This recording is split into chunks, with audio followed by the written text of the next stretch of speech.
I want to tell you this, that in Colombia, there are great congregations of 200 or 300 that have never seen the face of a missionary.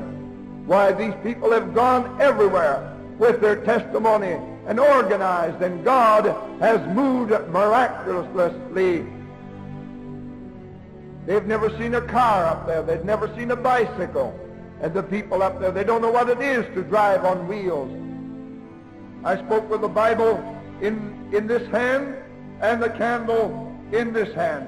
And I could walk among the people with my candle and preach the gospel as I walked around through the crowd, because that was the only way of getting as them all to hear. There was a great number. The next morning, we were up at 5 o'clock to go over to another place. We had a meeting there, baptized a few, I believe around 14 or 15, and we had, I think I had 4 meetings that day on Sunday, and that night about 1:30 or 1:15, I lay down on some boards covered with a blanket and had a comfortable night's sleep. No fear of, not that feeling of being just halfway between heaven and earth, like you have these soft beds here, but you knew you was down on earth. You was right there on the hard, you was there. I was a little afraid of it first, but you said, do you get afraid? I certainly do. Sometimes, and more times than sometimes. But you do the will of God, and that sort of seems to balance the budget in your life.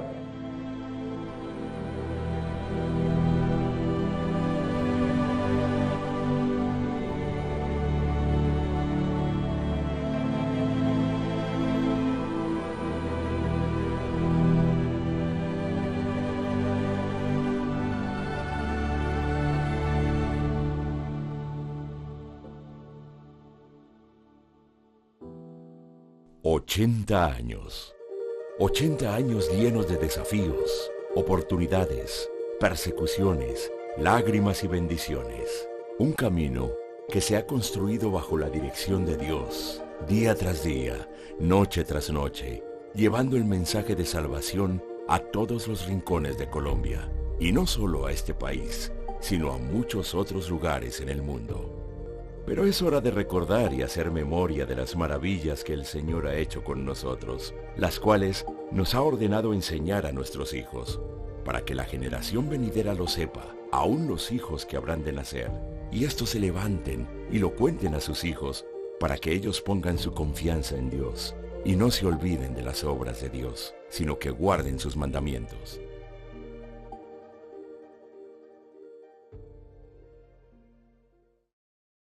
El 12 de mayo de 1937, día en que Axel Werner Larsen, su esposa Abigail y su hijo Kit llegaron a Colombia, quizás no sospechaban que estarían comenzando una de las historias más fascinantes: el nacimiento y desarrollo de la Iglesia Pentecostal Unida de Colombia. Habían decidido viajar a nuestro país como misioneros desde el Canadá, uno de los países impulsores del Evangelio en Sudamérica.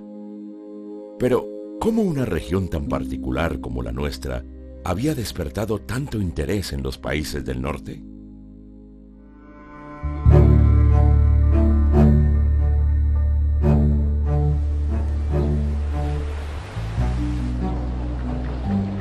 Antes de la independencia de los países latinoamericanos, se consideraba nuestra región un territorio ya cristiano por estar regido por el catolicismo. Y aunque este dejaba mucho que desear, no se le quería ofender. No obstante, a principios del siglo XX, las sociedades misioneras del norte se interesaron en predicar el verdadero evangelio a todo el mundo. En Canadá, el trabajo realizado por las hermanas Davis en la provincia de Nueva Brunswick despertó el interés de varios hombres que veían nuestra región como un territorio lleno de almas esperando ser evangelizadas. Entre ellos, el canadiense Wayne Stairs, quien se convertiría en el gestor de la obra misionera que llegaría a Colombia años más tarde. El hermano Wayne Stairs adhiere o conoce el evangelio cuando tiene como 22 años y se vuelve pastor de un movimiento llamado el evangelio completo. Y dentro de ese nombre, que era muy genérico, tanto universitario como trinitario, él tiene la inquietud de las misiones en Sudamérica. Nunca la llamé una visión, sino más bien un sueño. Supongo que podría llamarse una visión nocturna. En mi visión nocturna yo vi a Sudamérica, vi a Colombia, vi la necesidad, vi este país con la mayor claridad con que podría ser visto. Yo escuché el llamado de Dios.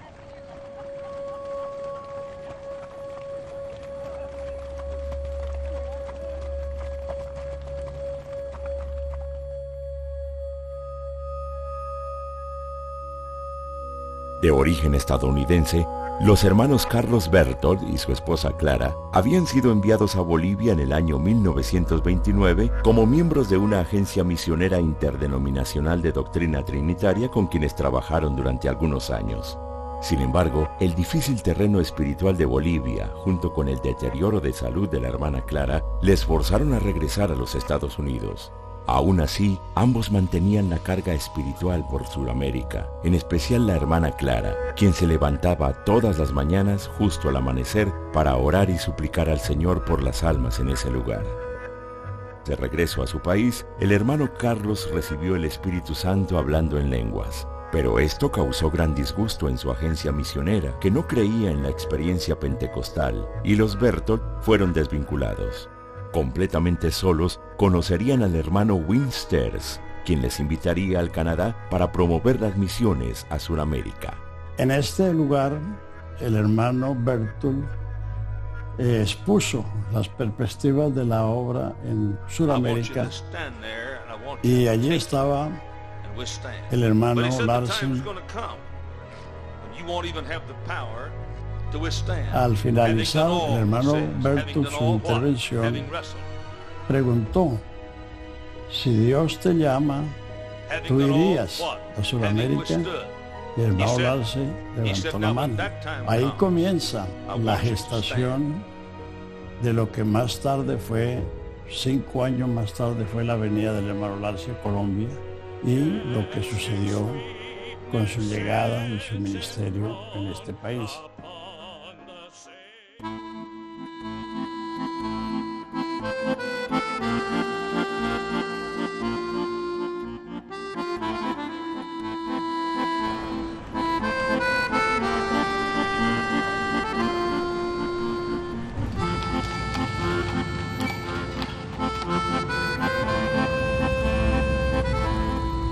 Axel Werner Larsen nació el 3 de noviembre de 1904 en Gamstorf, Dinamarca.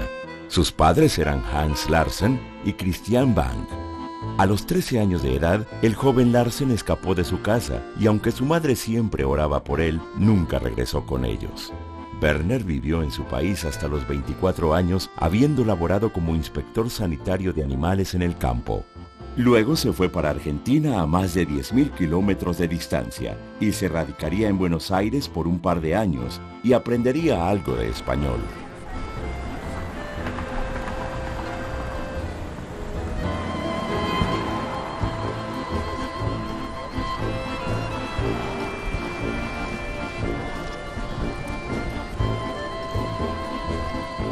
En Argentina la vida no sería fácil para Werner. Tuvo que trabajar cortando bosques en ambientes muy húmedos y precisamente allí perdería uno de sus dedos. Luego regresaría a Dinamarca por varios meses, pero las dificultades familiares le llevaron a emigrar a Canadá, en donde trabajaría en una finca de cuyo dueño llegó a ser muy amigo.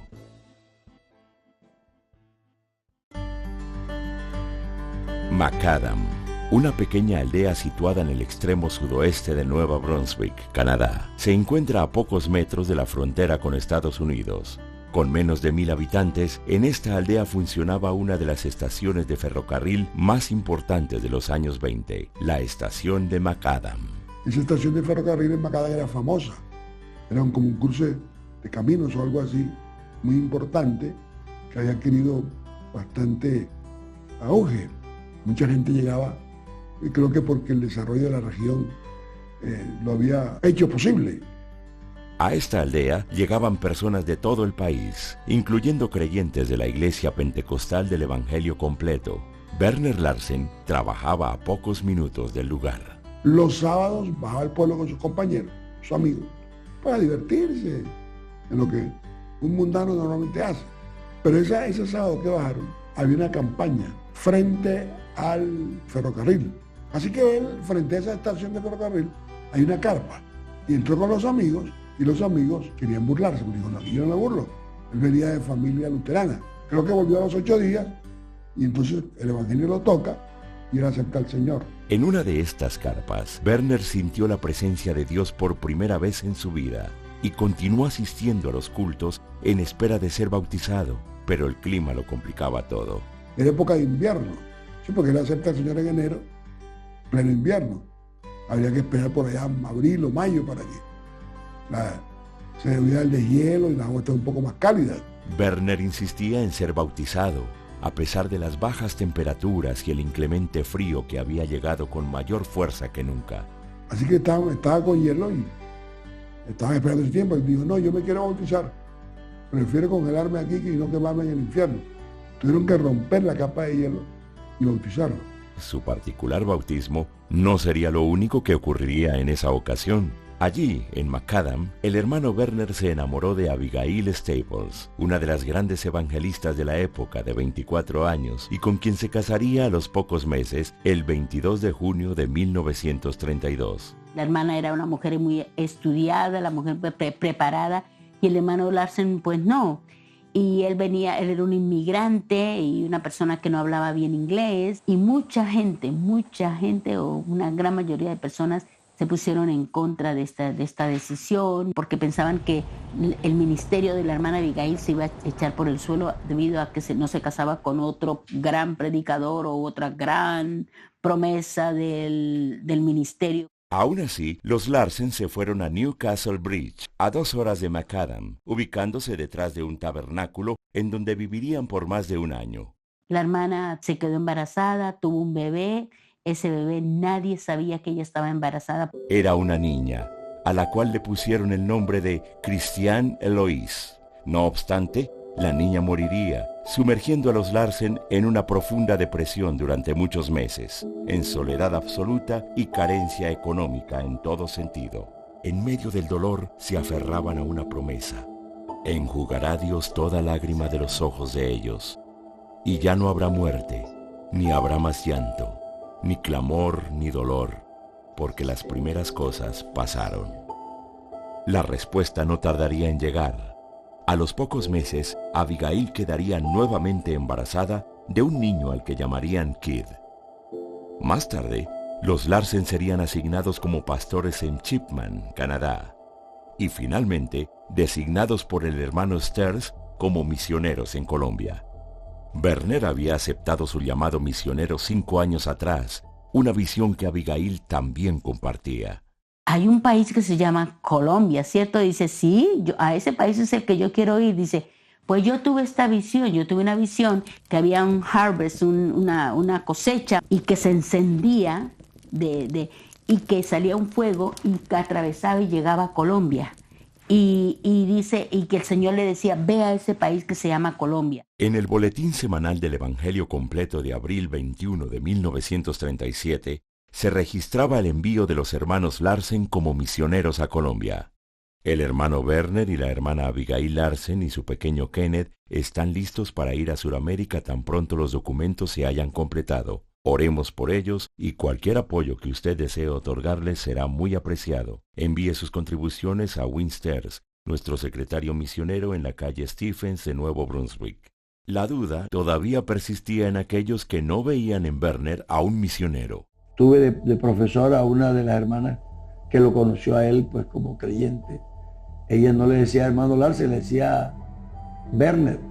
Sí, lo tuteaba porque para ella era un hombre joven. Y me contaba ella pues de su vida. Él era un hombre como tímido, no era un hombre extrovertido, era más bien tímido. De hecho, a ella no le parecía que él pudiera llegar a ser misionero, porque él no parecía un hombre como para comunicarse con los demás. Pero en esas condiciones él vino, porque era un hombre de convicciones, de firmeza.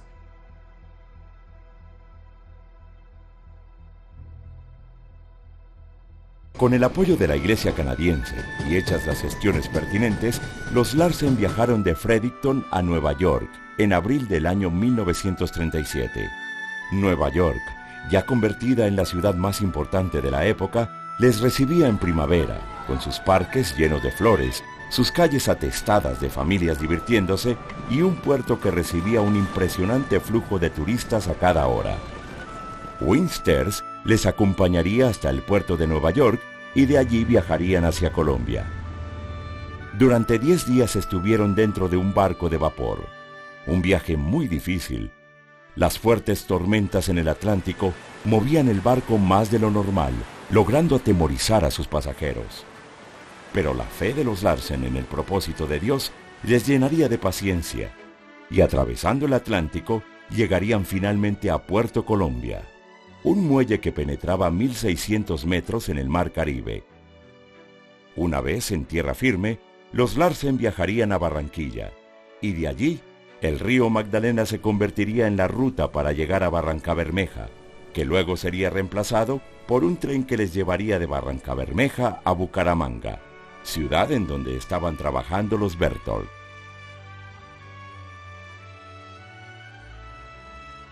Un país completamente nuevo para esta familia misionera, que llegaba expectante a una tierra desconocida y a la vez exótica para los extranjeros que veían con precaución y a la vez asombro sus imponentes paisajes.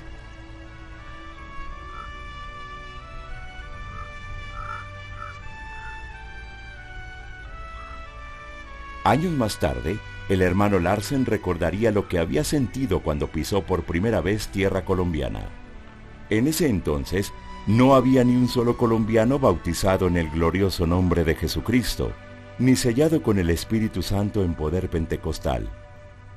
No que nosotros hayamos traído a Jesús a Colombia, Él nos trajo a nosotros. No había ni un solo colombiano presente esperándonos aquel día del mes de mayo de 1937, cuando salimos del barco marítimo poniendo nuestros pies sobre la tierra de Colombia por primera vez. Pero el Señor de la mies estaba presente, dándonos la bienvenida a esa parte de su viña.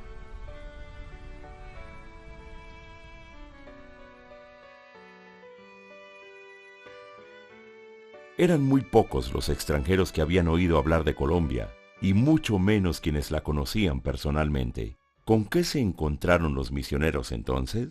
Pues era un país atrasado, con pocas vías de comunicación, como dijimos, agrícola en su gran parte.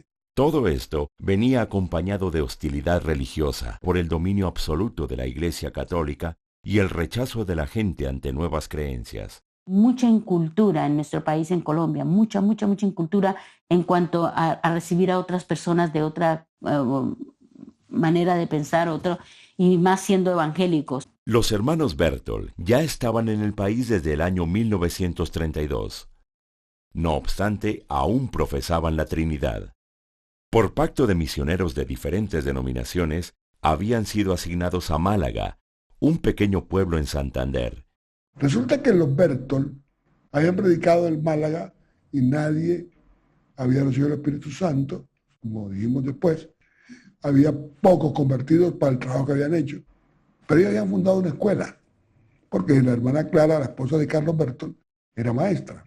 Y había venido una hermana de ellos, Eleonor, que también le colaboraba.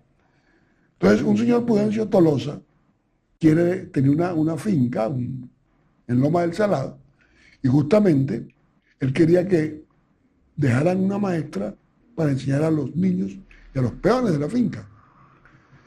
Los Berthold aceptan con el compromiso que les deje hacer culto. Los Berthold viajarían a Bucaramanga para trabajar allí, mientras Eleonor Berthold y Maruja Correa se quedarían enseñando y predicando en Loma del Salado. Maruja fue precisamente la primera convertida por los Berthold, y quien a su vez sufrió rechazo a causa de su conversión, tal como lo recuerda la hermana Eleonor. Esta señorita, una familia muy pobre, pero ella se fue a la universidad. Y empezamos la obra en Málaga, en una pieza al lado de la calle. En ese tiempo era lucha. En una noche ella vino y la puerta se abrió donde entré. Entonces, las hermanas de la caridad pasaron y metieron la nariz y encontraron a ella. De la caridad dijo, Maruja, su nombre era Maruja. Maruja, ¿dónde estaba anoche? Usted estaba con los protestantes. Cogí sus libros y vaya. Entonces ella muy triste, porque perdió todo su tiempo así. Y vino y nos dijo que no le dejaron ella entrar en la universidad, que ella fue echada afuera. Entonces mi cuñada dijo, señorita, no se afana, Dios tiene algo mejor que universidad. Confía en él. Y ella fue la primera que recibió el Espíritu Santo así, hablando en lenguas. Y es que, en un país tan católico como Colombia, ser o volverse evangélico era prácticamente un delito, una grave falta, provocando un fuerte rechazo en los círculos familiares, sociales y académicos. El entorno, el contexto religioso, social, político colombiano es que usted es colombiano, usted es católico. Es decir, que la nacionalidad y la religión eran una sola cosa. Esto venía añadido a la idea religiosa de que el pecado y el hombre también significaban lo mismo. Es decir, que si yo tengo pecado, yo soy el pecado y me deben destruir. Porque si no, el pecado sigue conmigo. Eso hizo que si esta persona tiene el diablo, la única forma de sacarle al diablo es acabando con él. Un profundo odio que se justificaba por la necesidad de proteger la religión oficial, la católica, de la llegada de los protestantes. Yo hablé una vez con un rabino en el Canadá y al yo explicarle las cosas que pasaban aquí en Colombia, él me estaba contando las tragedias de los judíos. Y cuando yo le conté lo que pasaba aquí, él no me podía creer. Porque en Colombia hubo gente que con el cuchillo le pelaban la piel y sobre todo en la planta de los pies lo ponían a caminar en carbones encendidos, sin piel. Le cortaban la garganta y le sacaban la lengua por ahí, le hacían corte de corbata. Había uno que le decían el mosquito. Entonces él se le cortaba la parte de arriba del cráneo y se tomaba la sangre ahí. Entonces las cosas que pasaron en Colombia fueron bestiales.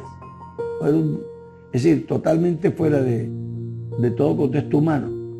Eso fue una cosa impresionante. Desde ese entonces ya se percibía la fuerte persecución que enfrentaría la Iglesia mientras se abría camino en un país tan hostil y religioso. Afrentas, torturas, asedios, encierros, asesinatos brutales y muchas otras pruebas que llegarían con el paso de los días y en donde la fe en Cristo sería probada bajo un fuego mordaz y despiadado.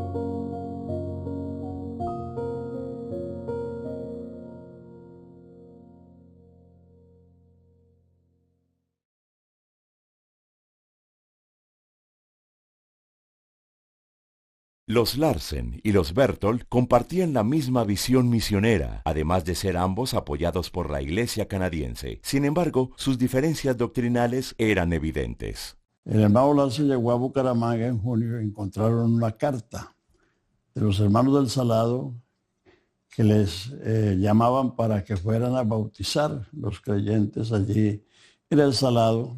Y entonces los hermanos Berthold fueron con los hermanos Larsen a dicho lugar. Y allí entonces se presentó la diferencia de que los hermanos Berthold habían bautizado a la gente siempre en los títulos Padre, Hijo y Espíritu Santo, porque esa era su tradición. Entonces el hermano Larsen les hizo ver que el bautismo era en el nombre de Jesús. Y precisamente fue la hermana Clara la que dijo que por qué no bautizarlos en el nombre de Jesús y probar a Dios a ver qué pasaba. Y bautizaron 52 personas ese día. Mi cuñada y su esposo, que era mi hermana, me bautizó a mí. Y la señora Clara y yo bautizamos a mi hermano. Era maravilloso como Dios obró después que bautizamos en el nombre de Cristo Jesús. Rápidamente, los nuevos bautizados serían llenos con el Espíritu Santo, por lo que los Berthold se convencerían del bautismo en el nombre de Jesús. Aún así, Enciso y sus veredas se habían convertido en lugares de muchos odios y afrentas contra el Evangelio, y muy pronto estas amenazas se harían realidad. El 20 de julio, los enemigos,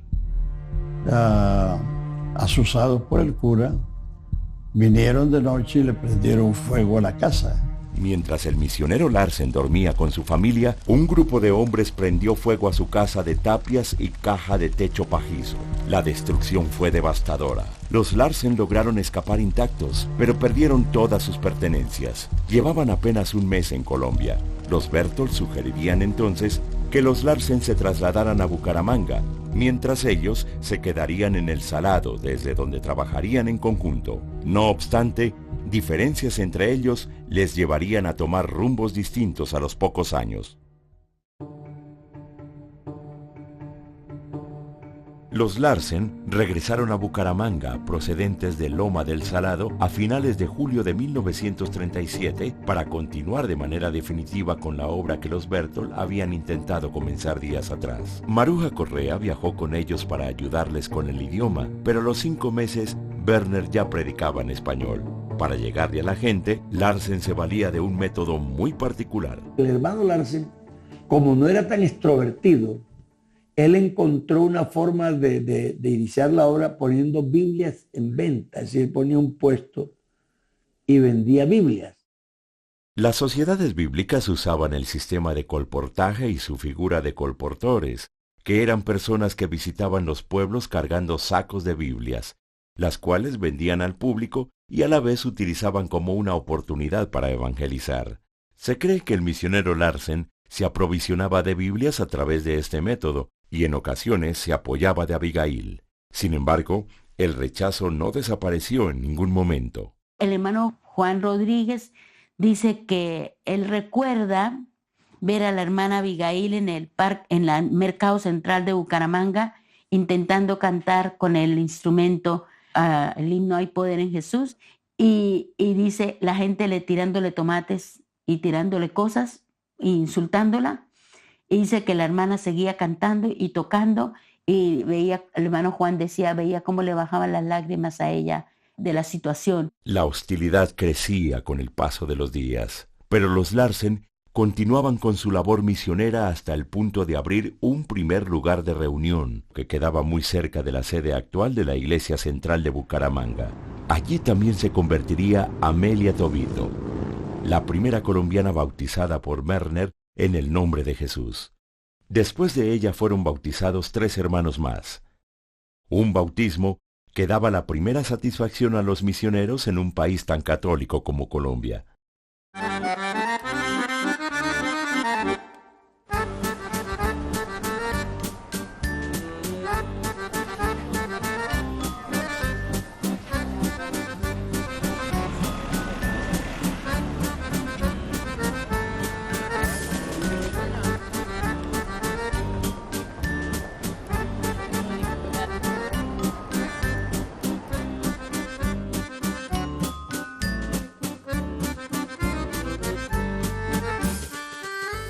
De corriente bautista nacería el 24 de octubre de 1911 Fayetta Barnard en los Estados Unidos. Mi abuela era una mujer pequeñita, medía creo que unos 50, era miniatura. Caminaba súper rápido, pasos pequeñitos, rápidos, y era una mujer muy dinámica. Fayetta creció y vivió en la ciudad de Meadville, Pensilvania, en donde fue bautizada en la Trinidad a sus 12 años. De su propia iniciativa, ella decidió ir a estudiar al Instituto Bíblico, el Moody Bible Institute, que queda ahí en Chicago. Y si uno se pone a pensar en la ciudad de Chicago, ella viniendo de un pueblo pequeño, la ciudad de Chicago en aquel tiempo era una gran metrópolis, y era el tiempo de Al Capone, era el tiempo de la Gran Depresión, o sea, era una ciudad que Son contrastes para mí muy fuertes. El peligro de vivir en una ciudad como Chicago no desanimó a Falleta, sino todo lo contrario. Le llevó a inscribirse en el curso misionero dictado por el Instituto Bíblico Moody. Desde temprana edad, Falleta soñaba con convertirse en misionera, por lo que su preparación, tanto bíblica como académica, tomó el primer lugar en sus prioridades. Era una clásica misionera. Lo que usted lee en los libros de misioneros, ella era más o menos. Ella estudió primero administración de empresas y después estudió teología. Ella pianista clásica. Ella leía partituras y así. Tocaba muy buen piano. En el Instituto Bíblico, Falleta conoció a Perla Cooper, de quien llegaría a ser muy amiga. No obstante, no compartían la misma fe, ya que Perla era de corte metodista, mientras Falleta era de corte bautista. Aún así, ambas sentían carga misionera por Sudamérica, y fue precisamente Perla quien encontró el mapa de Colombia en un libro de geografía, llamando de inmediato la atención de su amiga. Era muy poco lo que sabían de nuestro país. Tener un llamado misionero a un país como Colombia en esa época era como irse a lo más recóndito de la jungla, si uno puede imaginarse algo así en el tiempo de hoy. No solo se aventuraban a un lugar desconocido. Falleta y Perla también eran solteras cuando decidieron unirse al grupo misionero que vendría a Colombia, enviado por el Instituto Moody e invitado por los hermanos Berthold. A las pocas semanas llegarían al puerto de Buenaventura, en donde serían recibidos por Alexander Allan, un misionero presbiteriano que les llevaría a Bogotá, y de allí a Loma del Salado, que intentaba resurgir entre las cenizas luego del primer incendio. Los Berthold les explican la doctrina de la unicidad que fueron asimilando lentamente. Meses más tarde, Clara Berthold y Perla Cooper tuvieron el deseo de irse a Cartagena, con el fin de abrir una obra allá. El hermano Carlos llegó a los pocos meses y juntos iniciaron el trabajo misionero en aquella ciudad. Así pues, existían 3 lugares de predicación en el país: Bucaramanga con los Larsen y Cartagena y El Salado en la vereda Peña Colorada con los Berthold. Sin embargo, después de una segunda destrucción del templo en El Salado, los Berthold se movieron a los llanos orientales. La obra del Salado se esparció y eso vino a renacer en los años 80, cuando nuevamente de Bucaramanga se envió un obrero a Málaga, y por cierto que encontró algunos de los creyentes que habían sido esparcidos en aquel entonces. Mientras la obra liderada por los hermanos Larsen se establecía en Colombia, una crisis profunda golpearía su matrimonio. Estaban pasando mucha necesidad económica, mucha, porque es que no llegaba el dinero, porque las cartas se demoraban mucho, porque tenían que esperar lo que la gente les quisiera ofrender, vivían totalmente por la fe, todo se demoraba y no sé qué, y no había quien les ayudara. La situación se tornaría aún más difícil cuando Abigail queda embarazada de su segunda hija en marzo de 1938. Con tantas dificultades, los misioneros no tenían más que esperar la llegada del alumbramiento, aunque una visita inesperada tocó la puerta de su casa. Un día sonó la puerta y era una indiecita, y le dijo al hermano Larsen que si le ayudaba, que si le regalaba algo, que si le daba de comer o que si la dejaba dormir ahí en la casa. Y él le dijo que no, porque no podía. Aunque Werner quería ayudarla, la escasez económica le hacía dudar, y aún más al enterarse de que la mujer estaba embarazada. Fue Abigail quien intercedió por ella ante su esposo, que insistía en su inconveniencia. Ella le dijo, no le diga que no. Si esta mujer viene a nuestra puerta pidiendo ayuda, hay cientos de personas que nos están rechazando y no nos quieren por una persona que venga a nuestra puerta diciendo que quiero estar con ustedes. ¿Por qué la tenemos que echar? Es una persona que necesita a Cristo, ella necesita oír el Evangelio. No le cierre la puerta, déjala que entre. Con cierta desaprobación de Werner, Abigail recibió a la mujer en su casa, a quien atendió como si fuera su propia hermana. El poco alimento que tenían lo compartió con ella, ya que sentía que Dios la había puesto en su camino con un propósito. La mujer veía en Abigail una bondad y generosidad conmovedoras. A los pocos días, la mujer daría a luz un niño, pero la situación de los Larsen se agravaría.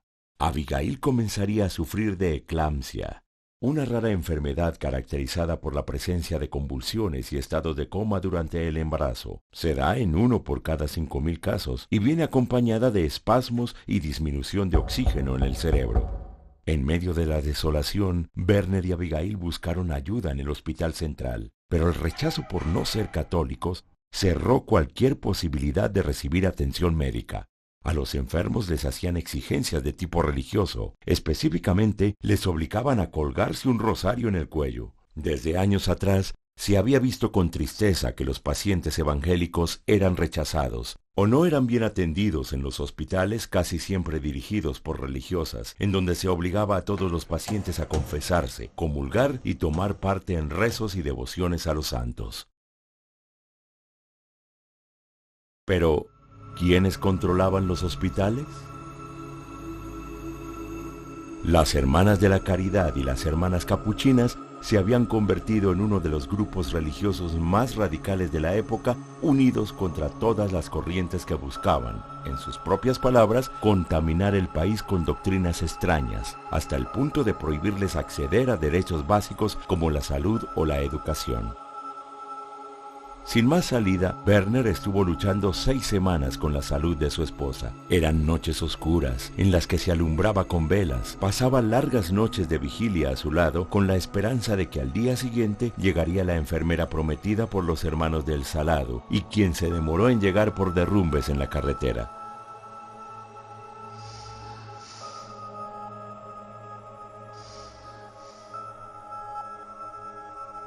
Abigail finalmente murió el 9 de diciembre de 1938 al dar a luz una niña, a la que Werner puso el nombre de su madre, Abigail, y un segundo nombre, Miriam. Cuando la enfermera llegó, vio a Werner sentado en una banca con sus 2 hijos, triste y desolado. Sin detenerse, entró a su casa y descubrió que Abigail ya había fallecido. Era demasiado tarde. El hermano Lars se quedó solo, con un niño de 2 años y una niña recién nacida. Solo, sin dinero, en un país completamente hostil al Evangelio. Werner debía enterrar a su esposa en un cementerio no católico. Solo contaba con el instrumento musical que solía tocar Abigail. Él se fue por las calles de Bucaramanga, tratando de vender ese instrumento para poder enterrar a la hermana Abigail. Nadie le quiso comprar el instrumento. Werner finalmente pudo enterrar a su esposa con la ayuda de hermanos presbiterianos y de otras iglesias, quienes recolectaron dinero para el sepelio. Con una deuda por pagar, el misionero y sus 2 hijos pasaron dificultades económicas sin precedentes. Años después, recordaría cómo Dios había obrado aquella vez para salvar a su hija recién nacida. El hermano dijo, ahora viene la parte que para mí fue, más dura. Yo no sabía qué decisiones tomar o qué iba a hacer. Y cuando yo voy llegando a mi casa y llego a mi casa, me encuentro a la indiecita que yo casi echo de mi casa, amamantando a mi bebé recién nacido. Pero era la única que estaba, que tenía poder para que mi bebé no se me muriera. Y dice, y yo teniendo que agradecer encima a Dios que mi esposa tuvo el amor y la osadía de decir, esta mujer no se va porque Dios quiere que ella esté aquí. El hermano nos lo dijo, dice, muchas veces ustedes van a pasar por cosas que ustedes no las van a entender, ni yo la entendía en ese momento. En su epitafio, Werner escribió unas palabras para su esposa. Yo sé que mi Redentor vive. Y aunque se desechó mi cuerpo, aún en mi carne he de ver a Dios. La hermana Abigail y el hermano Larsen viajando para Colombia, la hermana Abigail le dijo al hermano Larsen, Werner, si tan solo yo tocare el suelo colombiano y me muero, yo ya sé que he hecho la voluntad de Dios. Pero, ¿qué sucedería con el ministerio del hermano Larsen ante la muerte de su esposa y compañera de misiones? Los canadienses, los hermanos en Canadá le dijeron que se volviera, y que si Dios le daba una nueva esposa que volviera a Colombia. Pero él dijo no, un soldado, ha caído, envían refuerzos. El dinero que van a enviar para que yo regrese, úsenlo para enviar obreros.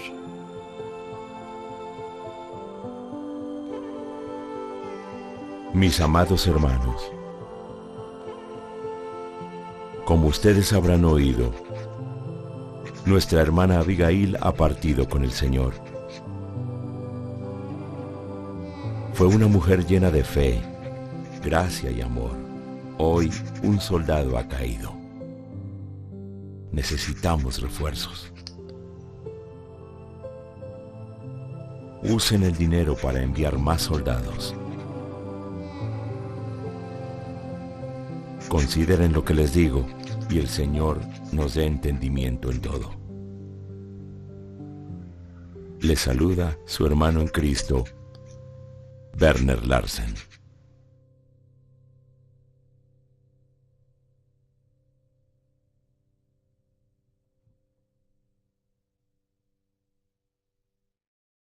Sin duda, la muerte de Abigail tendría un impacto emocional profundo sobre Werner, cuya personalidad introvertida le impedía expresar abiertamente el dolor por la ausencia de su esposa. Ahí empezó la iglesia a mirar a Larsen como el líder que llegó a ser.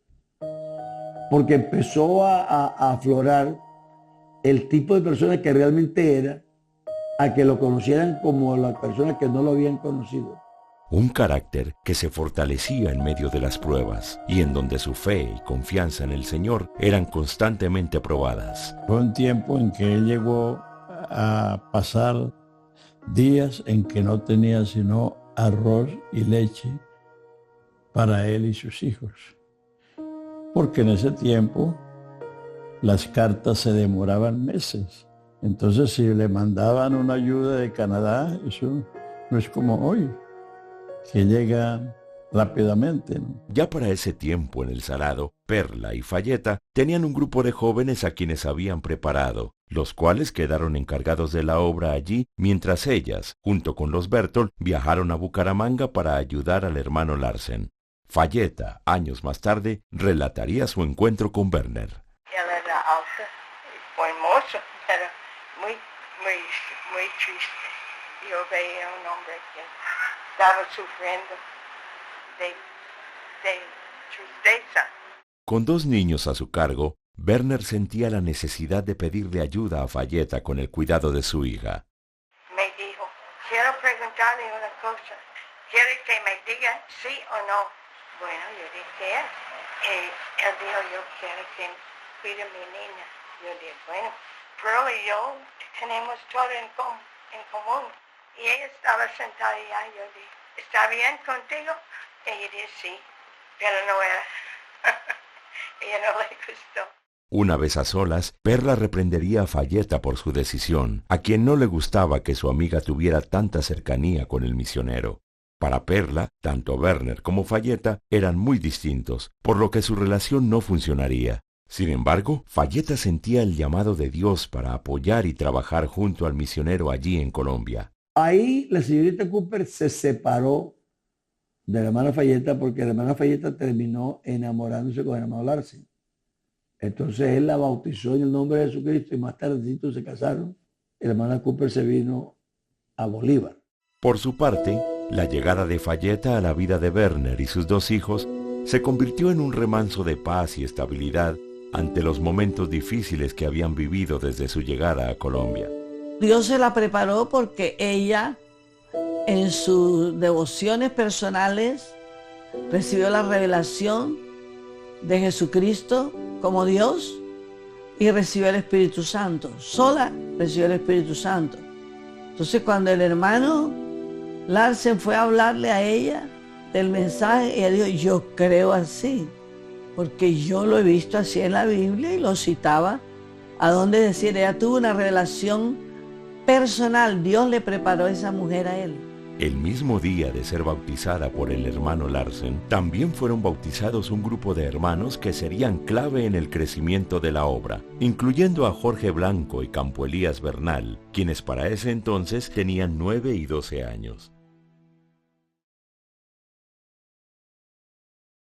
Llegado octubre del año 1942, el hermano Larsen cumplía 5 años de trabajo en Colombia, por lo cual fue invitado por el hermano Sters para que viajara a Canadá, con el fin de tomar un descanso quinquenal. Era una actividad habitual de las familias misioneras. Dejando una iglesia en Bucaramanga de cerca de 30 personas, los Larsen partieron a Barranquilla. Sin embargo, un acontecimiento mundial bloquearía sus planes. En esa época estalló la Guerra Mundial. Su país, Dinamarca, fue invadido por los nazis. Entonces, los ciudadanos daneses eran del otro bando. Así que cuando él pretendió volver a Barranquilla, que era el puerto por el que salían los barcos para allá, no le permitieron salir, porque él era danés, no se había nacionalizado canadiense, él era danés. Entonces no pudo salir. Eso lo retuvo en Barranquilla y lo llevó a tener que esperar y a poner su venta de Biblias ahí. Él encontró en el costeño un elemento que le sirvió mucho, y es que al costeño le gustaba leer. Entonces las Biblias volaron. Él vendió Biblias hasta que agotó la existencia que tenían las sociedades bíblicas. Barranquilla se convertía en un remanente de paz para los Larsen, con resultados prometedores, por lo que decidieron no tomar su licencia en ese tiempo. Él comenzó en el barrio abajo. Ahí comenzó la obra, después pasó a la calle Caracas y después pasó a la calle 57, donde hoy está el templo de la iglesia en Boston. La iglesia comenzó a crecer en esta ciudad a un ritmo rápido y sostenido. En Bucaramanga, en 7 años, si bautizaron 10 personas, fue mucho. Eso en Barranquilla no pasó, en Barranquilla fue más rápido. Por su parte, la obra en Bucaramanga quedó a cargo de los misioneros James Ball y su esposa Gracia, quienes habían sido enviados por la Iglesia de Estados Unidos en 1941, y aunque no se habían unido con la canadiense, sí se apoyaban mutuamente en el trabajo misionero. Desde su llegada a Bucaramanga, años atrás, el hermano Larsen había buscado un abogado, quien le recomendó establecer la iglesia a través de una asociación, que él llamaría Asociación Evangélica Pentecostal, y la cual era gobernada por el Concilio Misionero, en ese entonces conformado por él y su esposa. Pero, ¿cómo se desarrollaría el liderazgo del hermano Larsen? El hermano Larsen fue un hombre que sí tenía una mente organizada. Entonces, aunque él no tenía un referente, él sí tenía un concepto organizacional. Por ejemplo, el hermano Larsen, para enseñar la escuela dominical, él enseñaba y después de la escuela dominical nos repartía la lección escrita. Werner era consciente de la importancia de capacitar a sus obreros para la obra. Dios le dio a él obreros activos, obreros que hicieron cierta obra que él no hacía. Eso se lo dio porque él nos enseñaba que Dios nos da las herramientas del trabajo. Tú lo único que tienes que hacer es obedecer a su llamado, porque Él va a obrar. Hay que confiar 100% en Él, depender de Él.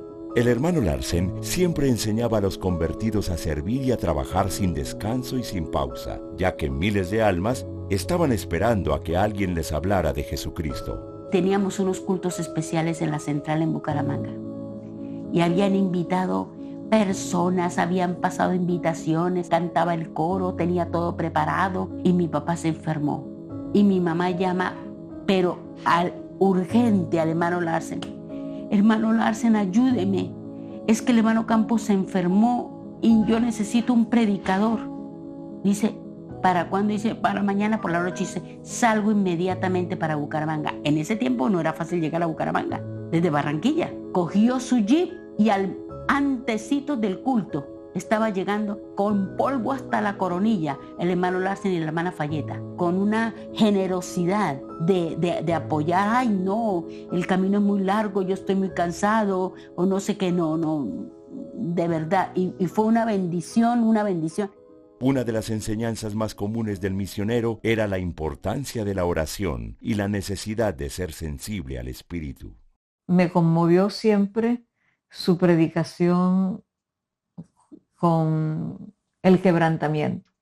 Yo siempre lo recuerdo a él predicando y llorando. Era algo que para mí fue me tocó bastante su sensibilidad al espíritu y el amor. De él, que digo, un hombre íntegro, un verdadero misionero. Ahí escribo en el libro cómo era su ropa. No tenía 6 vestidos, tenía un solo vestido, porque todo el dinero que venía del norte era para los obderitos, como lo llamaba él.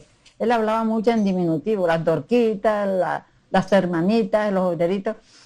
Y lo que recuerdo y aprendí, la sencillez, un hombre muy sentimental, muy espiritual, pero pocas personas lo veían reír porque él era como más dado a la oración.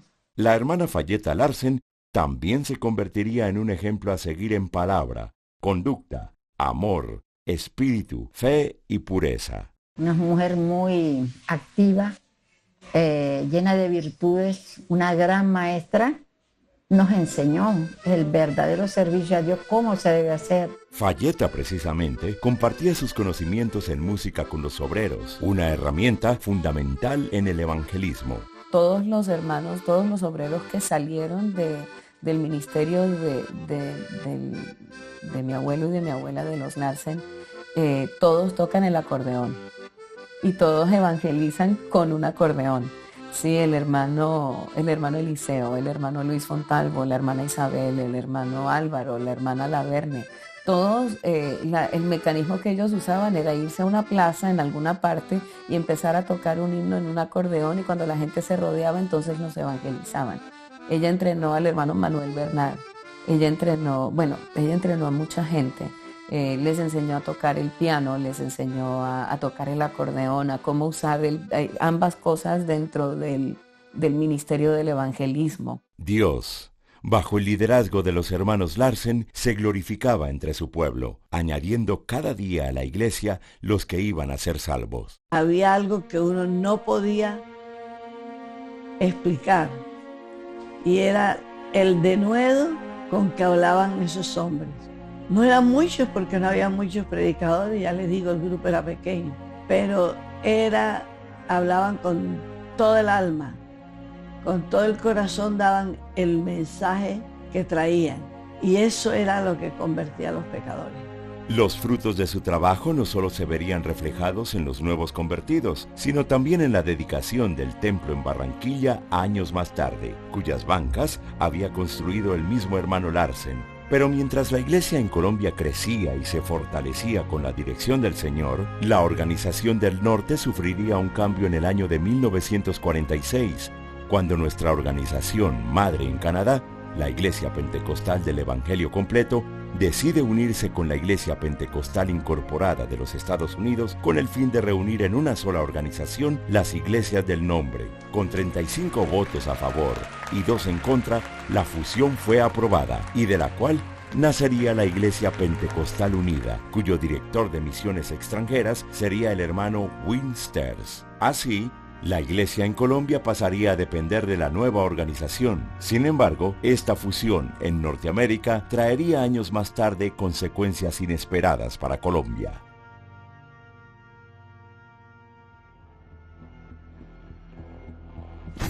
A finales de los años 30, estallaría la guerra más sangrienta en la historia.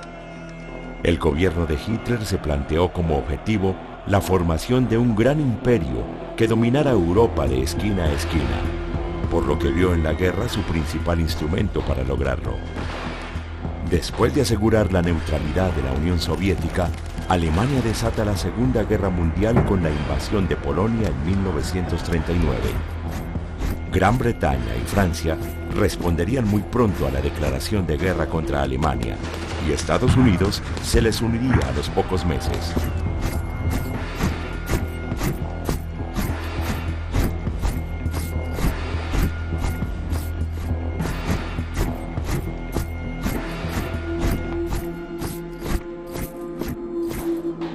Pero allí, en medio de esta confrontación bélica, Dios estaba preparando a un soldado para la batalla espiritual que enfrentábamos en esta región de Sudamérica. La petición del hermano Werner, cuando murió su primera esposa, pidiendo más soldados, sería respondida en forma literal. pues precisamente desde el campo de batalla llegaría el soldado Bill Drost, un guerrero que vendría a militar en esta viña del Señor. Pero, ¿quién era Bill? ¿Y cómo era su vida antes de llegar a Colombia? Mi padre era de esta parte de Canadá que se llama New Brunswick, que es la parte este, es la parte más, una de las partes más pobres de Canadá. Y mi padre era de un pueblo muy pequeño, un pueblo que se llama Minto. Y fuera del pueblo, mis abuelos tenían una finca, pero muy pobres, muy pobres. Y mi abuelo murió cuando mi padre tenía 10 años y con esa edad no había dinero, tenía unas vacas y unos animales, pero no había dinero. Y mi padre tuvo que ir a trabajar con 10 años en las minas. La muerte de su padre afectó profundamente a Bill. Para ese entonces, su familia se había acercado al cristianismo, pero no de la forma más correcta. Before his father died, the family had met a sect of preachers called the Go Preachers. These people didn't believe in church, they just had house meetings, and they were vehemently against church. But Bill saw that there was definitely a change in his parents' life, and he'd get up in the morning and hear his mother praying for her family. A sus 10 años, Bill vio y conoció a un grupo de pentecostales que hablaban siempre del Espíritu Santo. Además, uno de sus grandes amigos se había convertido por su mensaje, por lo que Bill decidió asistir a una de sus reuniones, causándole un gran disgusto a su madre. His mother made it a more complicated story. She was very convinced about what the Go Preachers taught her, and she had it in her head that whatever they said was perfectly correct. Atemorizado por las amenazas de su madre, Bill decidió alejarse del grupo, pero 4 años después sentiría el deseo de visitar nuevamente a los pentecostales. Siempre mi padre sentía un llamado. No sabía a qué, pero sentía un llamado. Y cuando él primero conoció a Jesús, eran unos cultos en carpa que había cerca de donde vivía mi padre. Y mi padre fue ahí y encontró al Señor y fue lleno del Espíritu Santo y su vida cambió. Durante aquellos años, Bill también conocería a Win Sters, a los esposos Berthold y a Werner Larsen, quien aún no había viajado a Colombia. Al igual que Werner, Bill también llevaba la misma carga por el Evangelio. Años más tarde, los vientos de la Segunda Guerra Mundial llegarían al Canadá. Para Bill, unirse al ejército sería la oportunidad perfecta para iniciar su trabajo como evangelista. One day he approached 2 young men, and this young soldier looked at him very closely, said, "It's all right for you, you're a civilian. You want to join the army and show your Christian faith there, see what it's like." This struck a chord with Bill. And while he was on the tram rattling home, he decided that very evening he would go and join the army because it would present a unique opportunity to talk to young men and to evangelize them. Durante sus entrenamientos para la guerra, Bill conocería a Ruth Evelyn McNeil, una joven de la provincia de Ontario, quien tocaba la guitarra y el acordeón en la iglesia local. Sin embargo, pese a conocerse y enamorarse, eran pocas las oportunidades que tenían para verse. Entonces estaba con el servicio Canadá y ella no podía viajar, ella tenía que tener permiso para todo. Al poco tiempo, Bill viajaría a Europa con la promesa de regresar y reencontrarse con Ruth años más tarde. Pero una vez en la guerra, la fe de Bill comenzaría a ser probada. He was a Pentecostal boy, and he decided he was going to keep his praying and his witnessing and everything else. And of course they ripped him. They called him hallelujah, amen, and all kinds of things. And of course he had a problem too with the officers. It had never occurred to Bill that he would have to kill a man. And when one day they were being lectured about killing people, Bill thought about it, and the Holy Spirit spoke into his spirit, which caused him to laugh. And Bill just started laughing while the lecturer was lecturing, and Suddenly Bill realized there was a deathly silence in the room, and all eyes were looking at him, as were the eyes of the instructor, who was absolutely irate. Would you care to tell us what you're laughing about, Dross? Well, Bill just told them straight out. The Lord had told him he'd never have to kill a man. Now, this instructor, he'd met all kinds of people, but he'd never come across this before, and he didn't quite know how to act. Sin embargo, un acontecimiento más importante vendría en camino, y en donde Bill finalmente entendería el plan de Dios con Colombia. Me acuerdo de mi padre diciéndome de que fueron y tenían que derrumbar un puente, porque los alemanes estaban pasando por ese puente, y era un puente estratégico, y les mandaron a ellos porque mi padre era minero. Los alemanes habían rodeado el puente por todos los flancos, por lo que los canadienses debían dejar una carga de dinamita debajo de él sin que se dieran cuenta los otros. El primero que fue, lo mataron. Y en general, pues le dijo a otro, tú tienes que ir. Y él salió corriendo, escondido, y también lo mataron. Y el general dio la vuelta y miró a mi padre y dijo, Bill, tú vas.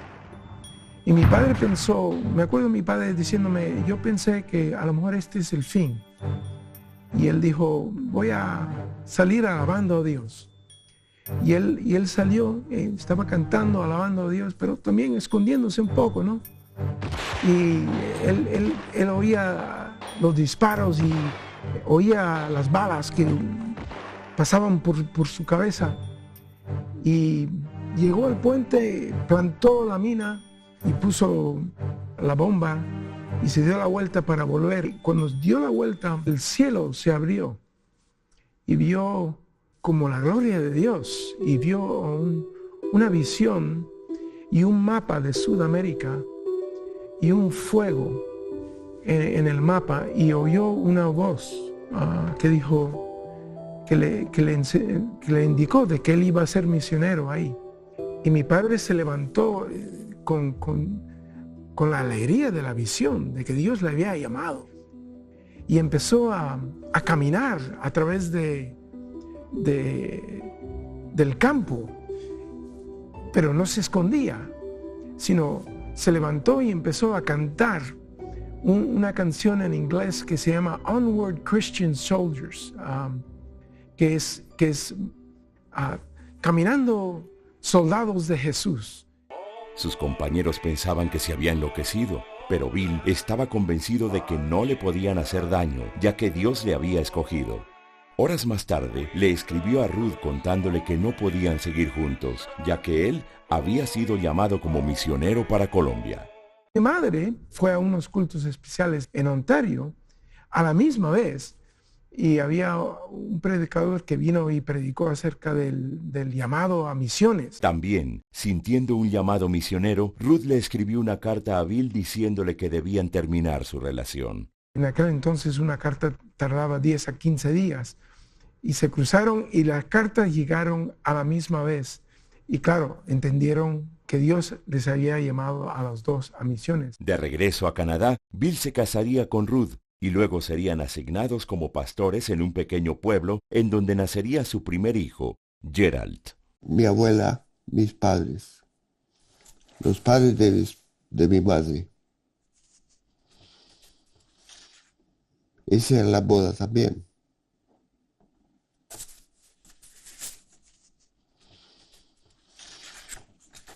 Esa es una foto de ella cuando se casó, mi madre. Una vez los documentos para viajar a Colombia estuvieron listos, los Droz se despidieron de su iglesia local en marzo de 1948.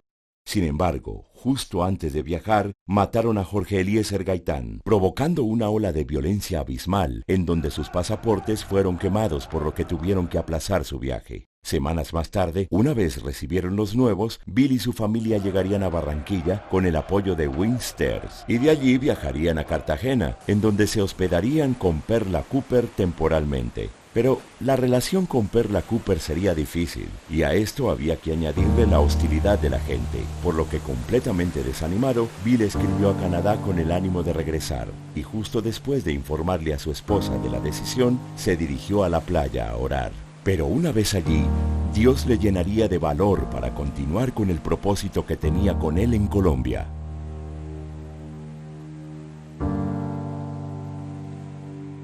Para finales de los años 40, el Valle del Cauca había recibido a diferentes denominaciones y predicadores evangélicos que intentaban establecer una obra misionera en esta zona del país, entre ellos Sanford Johnson, un hermano canadiense quien había llegado a Colombia de forma independiente, y ahora, junto con su esposa Eleanor Gamblin, sembraba la primera semilla del evangelio en Cali, pero a un costo altísimo. Sanford had built a little chapel. He lived in the most primitive conditions. He had a room that was divided by a curtain for the kitchen and the bedroom. The rest of the little place he'd try to build pews to have as a church. But the man was dying of cancer.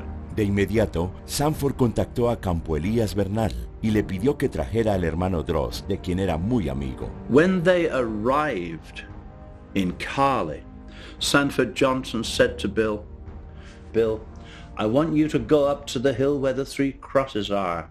I've had a great vision of revival in the valley. You go and you capture that same vision." Días después, Sanford descansaría en el Señor, mientras que Bill, Ruth y su hijo Gerald se mudarían a Cali y continuarían los cultos, en donde también nacerían sus gemelos Tomás y Timoteo. Pronto se convertirían en hermanos clave para el trabajo allí, pero así como el evangelio se expandiría rápidamente en esta zona del país, la hostilidad religiosa promovida por la Iglesia Católica empeoraría con el paso de los días. La iglesia estaba muy brava con nosotros porque estuvimos predicando el evangelio. Y esta casa, donde tuvimos los cultos, fue en una esquina. Entonces, la gente alrededor de ella, ellos estaban bravos porque no querían que recibiéramos más gente. Yeah, they were very bad. En medio de la hostilidad y el rechazo de la gente, el hermano Droz había desarrollado un estilo muy particular para comunicarse con la gente. Mi padre había ido a pueblos donde nunca habían visto a un gringo. Y aparte de ser un gringo, era un gringo protestante. Y para ellos, nada, él era un problema. Bill también se valía del humor para romper el hielo con la gente y predicarles, una personalidad en extremo extrovertida. Él era, pues que él hablaba, un cómico, pero decía lo que quería decir en medio de su comicada, él era espiritual, pero a su manera, brincaba, saltaba, si era de predicando correr y brincó una silla, la brincaba. Si era de quitarse la chaqueta y tirarla, él la tiraba, pero predicaba la verdad. ¿Tenía chistes? Ay, tenía chistes, siempre estaba, hasta en entierros lo vi yo diciendo chistes al hermano Droz. Y me decía, venga, le digo otro chiste. Y el hermano Larsen le llamaba la atención. Y él le llamaba la atención porque el hermano Droz era un payaso, de gracioso, de bromista. Su español era súper malo. Recuerdo que una hermana se le acercó para orar por ella y entonces él dijo, hermanos, pónganse en pie que vamos a orinar por esta hermana. Y claro, toda la gente suelta la risa, pero al mismo tiempo a la gente le encantaba escuchar. La forma de conducir de Bill, que le puso en más de un apuro, también reflejaría su personalidad.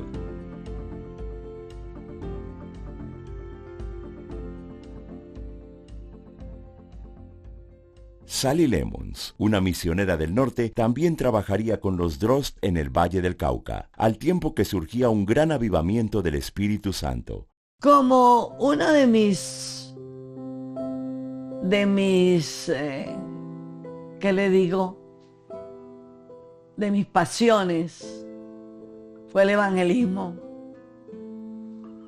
Entonces, me toca mucho pensar en la pasión por las almas que tenía el hermano Droz. El hermano Droz vivía para el pecador. Si Dios lo sacaba de la cama a la hora que fuera, Él estaba listo para atender a un pecador. Donde fuera, en la calle, yo estuve muy cerca de Milagros en su ministerio evangelístico. Podía evangelizar a un niño, como evangelizar a un joven, como evangelizar a un anciano. Él le encantaba el pueblo colombiano, me lo dijo a mí. Me dijo, me encanta Colombia, me gusta el país, me gusta el colombiano, porque el colombiano es inteligente. Well, you see, in Spanish it says, arrepentidos y bautícese cada uno para el perdón de sus pecados y recibiréis el don del Espíritu Santo. And that means you repent and you're baptized in Jesus' name for the pardon of your sins. Well, you see, those Colombians, they confess their sins and confess for the pardon. Now they get a baptism that gives the pardon for your sins. And so it means everything. And let me tell you, it means just what it says.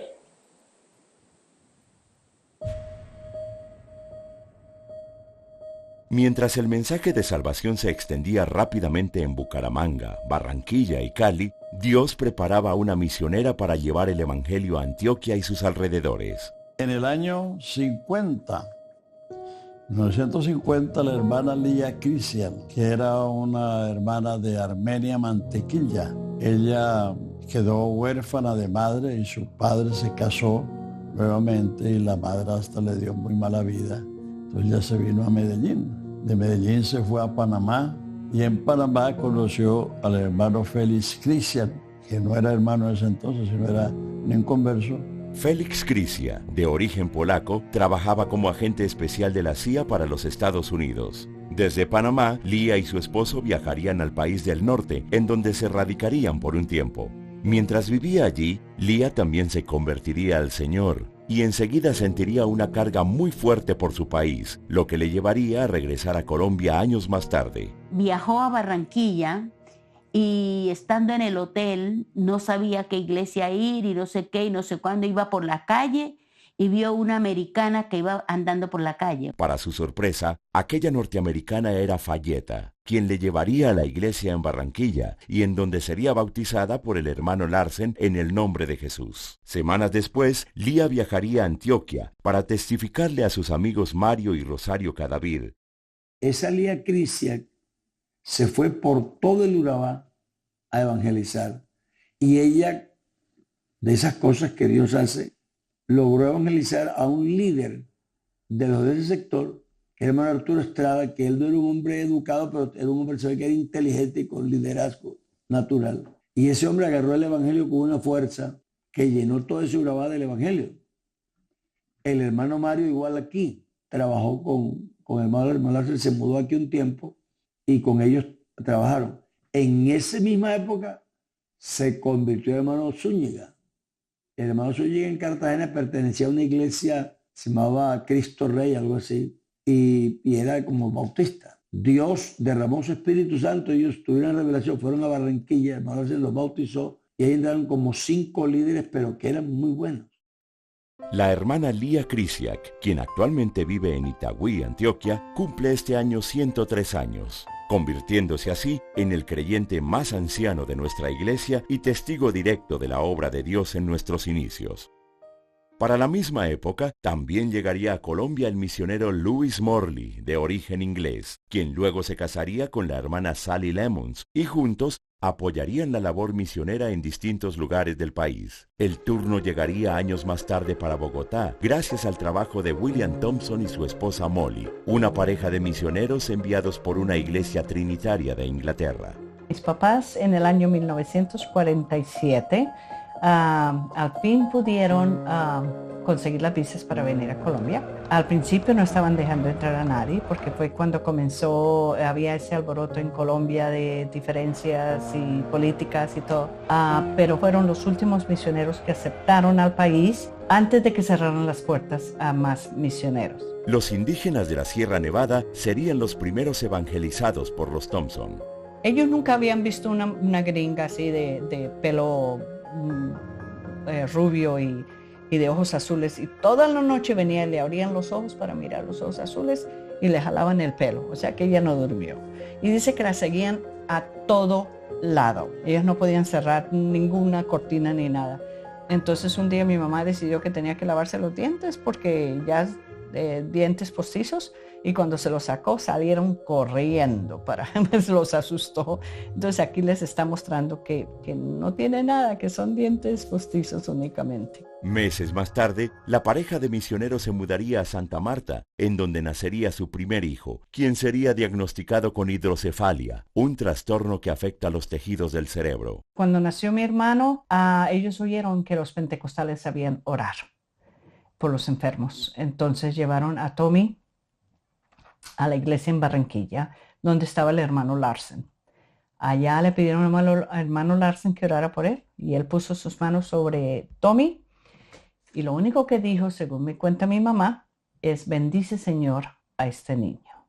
Mi hermano fue sano de la enfermedad, que a los 3 meses que lo llevaron a un médico, le dijeron que Tommy ya no tenía esa enfermedad de hidrocefalis, que ya no estaba. Mi hermano fue sano de eso. Allá también estaba la hermana Sally, en ese entonces Lemons, y mi mamá le preguntó a ella cuál era la diferencia en lo que ellos creían y en lo que pues mis papás creían. Y la hermana Sally Lemons se aseguró de informarle a mi mamá de la unidad de Dios. Mi papá siempre tuvo problemas con la Trinidad, por eso le fascinó, y esto decidió que él iba a seguir así, y renunció a la iglesia de la cual eran misioneros. El hermano Thompson y su familia regresarían a Londres y se unirían a la Iglesia Pentecostal Unida Internacional, y bajo el convenio con la Iglesia canadiense serían enviados por el hermano Sters a Bucaramanga, en donde predicarían durante varios años. Annette también nacería para aquella época y luego serían enviados a Bogotá. Pero, ¿cómo se adaptaría esta familia al trabajo misionero en la capital? Mi papá era el serio de los dos, siempre serio. Él no le tenía miedo a nada. Primeramente, para conocer una ciudad, para saber cómo era, él cogía un bus desde donde vivía hasta el otro extremo de la ciudad, y después allá volvía y cogía el bus de regreso. Y esa era la forma que él comenzaba a conocer la ciudad, para ver dónde testificar, dónde hablar. Por su parte, la hermana Molly comenzaría a caracterizarse por su sencillez y buen humor. Mi mamá, ella era diferente, ella era la que era misionera. Ella siempre decía: yo no soy esposa de misionera únicamente, yo soy misionera por llamado.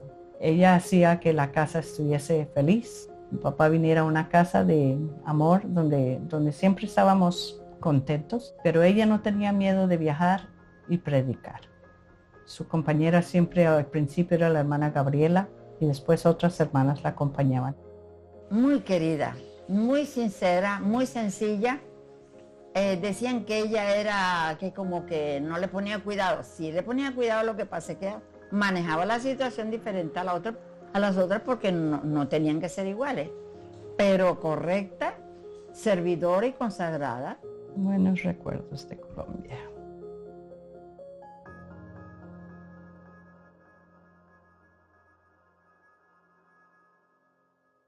Para 1956, la iglesia se había expandido en 5 ciudades principales: Bucaramanga, Barranquilla, Cali, Medellín y Bogotá, además de alcanzar un sinnúmero de ciudades intermedias y poblaciones en todo el país. Pero, ¿qué factores hacían que creciera de una forma nunca antes vista en Latinoamérica? El interés que tuvo la iglesia, hay que reconocerlo, en enviar misioneros, porque fueron varios los misioneros que llegaron. El hermano Dross, el hermano Sally Lemos, el hermano Morley, hubo una hermana Berta Carpentier, el hermano Ball, que trabajó en ausencia del hermano Larsen y se quedó unos años más. Entonces uno ve que eran varios, el hermano Johnston mismo, que estuvo en Cali. Y fue un empuje que se le dio a la obra en ese sentido, ¿no? Dios sabe por qué lo permitió. También es muy de destacar en ese tiempo la claridad que tenían algunos. Por ejemplo, cito al hermano Eliseo Duarte. Eliseo Duarte toma la dirección de la iglesia en fundación en el año 59, cuando el hermano Miguel Mariano Peña se va de misionero al Ecuador, y él tiene una claridad. Él había leído un libro que me contó él mismo, Pasión por las Almas. Eso lo tenía muy dentro. Y él, cuando llegó allá a fundación, lo que hizo fue comenzar a abrir obras en diferentes pueblos del Magdalena, lo que hoy es Cesar, ¿no? Y La Guaira. Entonces eso, fíjense que esto se dan todas las circunstancias que ayudan a que la palabra de Dios vaya. Dentro de los líderes que empezaban a surgir en Colombia, se destacaría Campo Elías Bernal, quien trabajó muy cerca de los misioneros durante muchos años y que llegaría a convertirse, años más tarde, en el primer pastor de origen colombiano. Campo Elías era un hombre con unas relaciones humanas extraordinarias. Yo creo que en la iglesia nuestra no ha habido un hombre con unas mejores relaciones humanas que el hermano Campo Elías. Sabía relacionarse muy bien, tenía esa capacidad de llegar a las personas.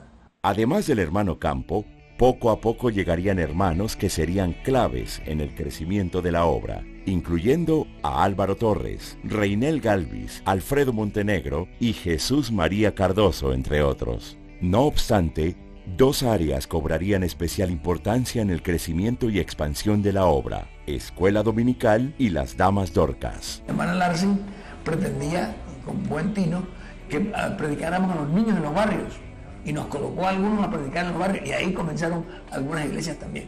Precisamente, los niños representaban una oportunidad de evangelismo importante que poco a poco involucraría a toda la familia. Fíjense ustedes que la escuela dominical aún hoy es de los departamentos más organizados que tiene la iglesia, más desarrollada. Produce sus lecciones, produce sus ayudas didácticas, produce la preparación de los obreros, los cursos que se dan. Las Damas Dorcas también se convertirían en un pilar fundamental en el desarrollo de la obra en Colombia, un área que surgiría inicialmente bajo el liderazgo de las esposas misioneras. Ellas eran tres: la hermana Molly de Thompson, la hermana Ruth y la hermana Fayeta, completamente diferentes las tres, la una de la otra, pero se complementaban. Fayeta súper preparada, en de todo, en teología, en música, porque ella no era empírica, ella era graduada en música. Fayeta, precisamente, había encontrado una manera muy particular de acercarse a la gente. Ella veía quiénes eran las personas nuevas que llegaban a la iglesia y a todas las invitaba a comer a su casa.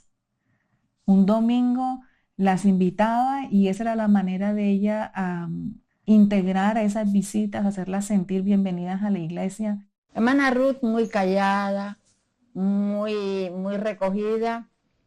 Y Molly, la loquita, yo le decía, ella se reía, era su acordeón, ella tocaba ese acordeón, pero era de parranda, lo que llamaban parranda, de desorden y de jolgorio, pero espiritual todo, pero eran muy diferentes. Las Dorcas, la idea vino de la hermana Ruth de Dross. Ella reunía a las damas allá, sus hijas espirituales en Cali, los lunes, y le dio la idea a la hermana Fayeta para enseñar a las más jóvenes y sobre todo a las mujeres del campo que íbamos ganando costumbres que glorificaran al Señor, su arreglo personal, cómo hablar. Y eso fue el propósito de organizar las Dorcas. Una generosidad permanente en el servicio que, combinada con una estructura organizacional clara y la formación permanente de líderes locales en distintas áreas, llevarían a la iglesia colombiana a convertirse en un caso de éxito que atraería la atención de toda la región. Esta iglesia colombiana se convirtió en la iglesia estrella de la obra que los americanos y canadienses hacían en el extranjero, porque había sido antes la India.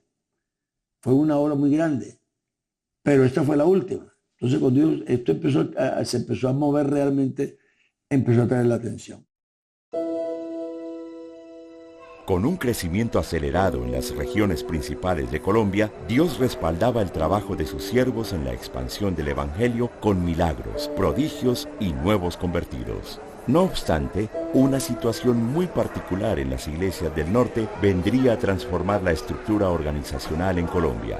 En 1953, los misioneros que estaban, hermano Larsen, el hermano Drost y el hermano Thompson y sus esposas formaron un concilio misionero y fundaron a través de una escritura en la Notaría Segunda de Barranquilla una asociación para poner los bienes, los templos, porque hasta entonces eso estaba a nombre de cada misionero en cada región. Los misioneros formaron una asociación denominada Iglesia Evangélica Pentecostal Unida de Colombia. Geográficamente, cada misionero era autónomo en su región, que eran 3. La región norte, que contemplaba desde Antioquia hasta La Guajira, bajo la dirección del hermano Larsen. La región occidental, liderada por el hermano Drost, que cubría el Valle del Cauca, Nariño, el Viejo Caldas, Huila, Tolima y Caquetá. Y la región oriental, que incluía Cundinamarca,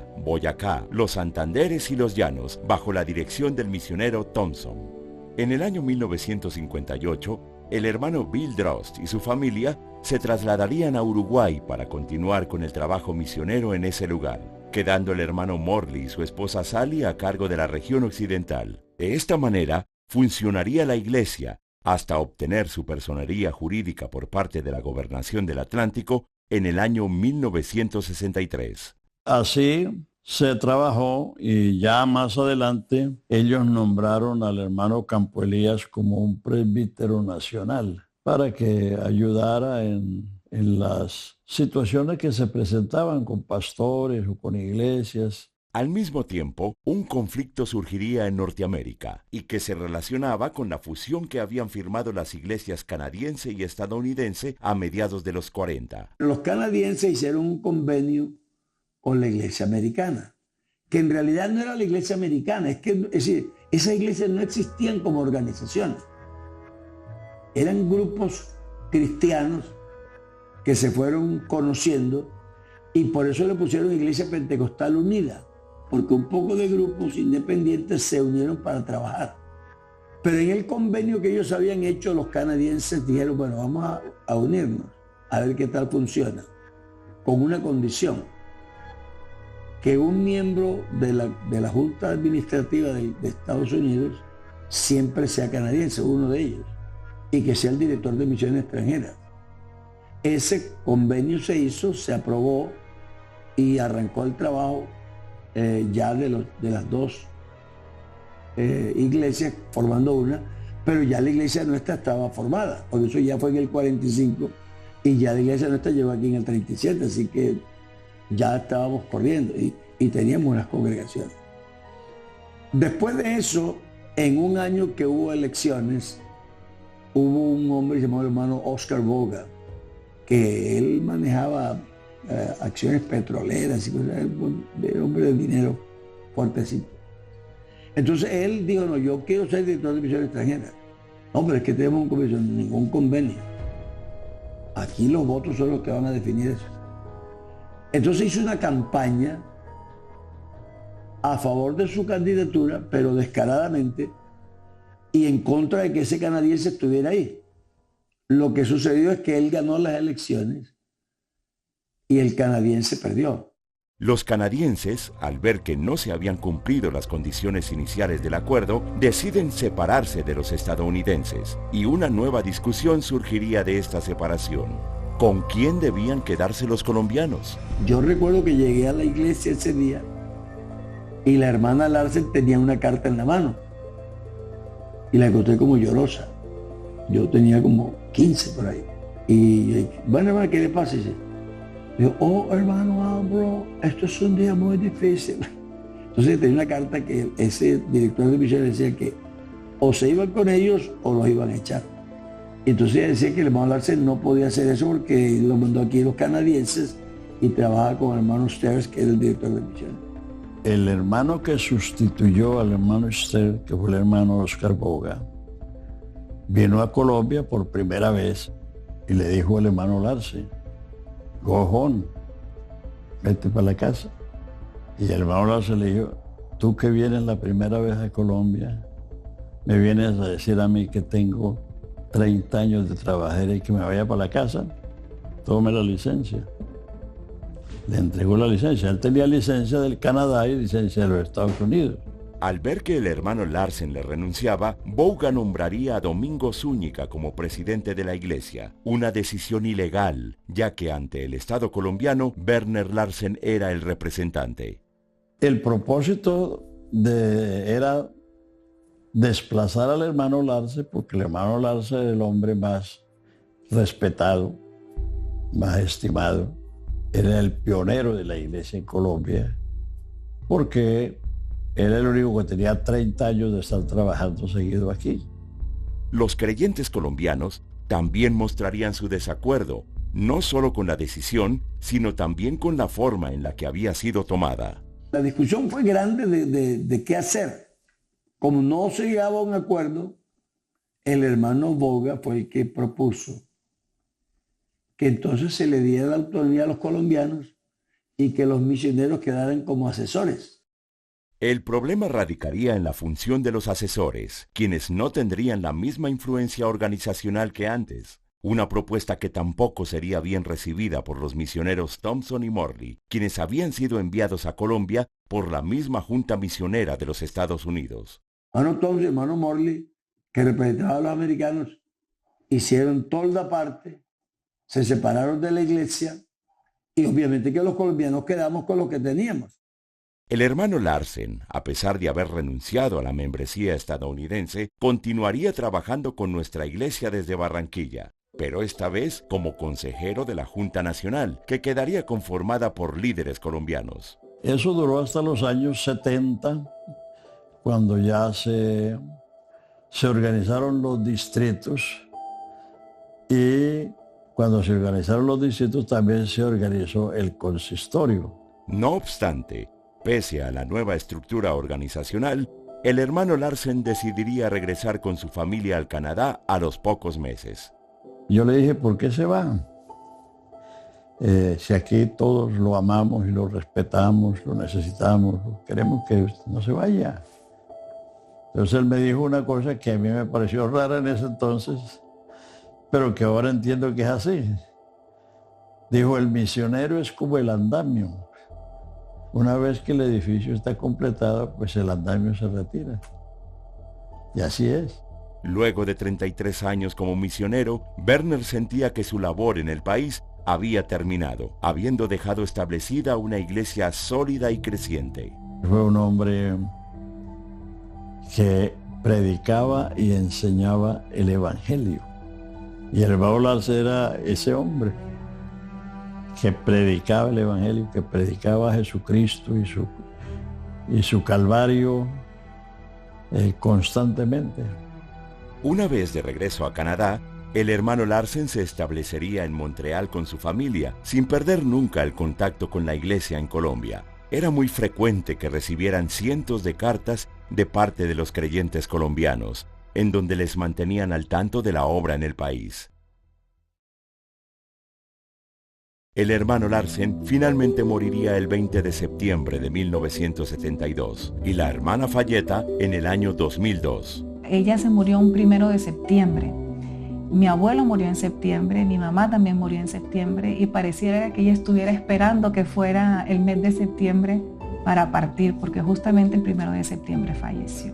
Falleta, antes de morir, también le había pedido a su familia ser enterrada junto a la tumba de su esposo, allí en Montreal. Su funeral fue en Fredericton, en la iglesia de Sunset Drive, que ahí es donde se congrega mi tío Dwight.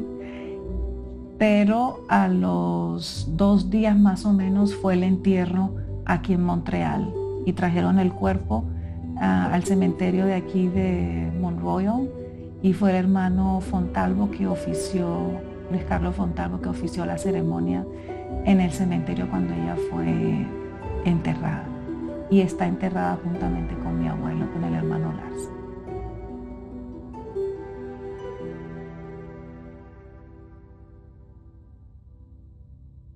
Hay un capítulo en la historia de nuestro país que es poco conocido para todos. Una serie de eventos que no solo afectaron a nuestra iglesia, sino también a todas las denominaciones evangélicas que buscaban abrirse camino en el país. Un capítulo ausente para la sociedad colombiana en general, que desde una mirada distante o quizás permisiva, ha preferido borrar de su memoria.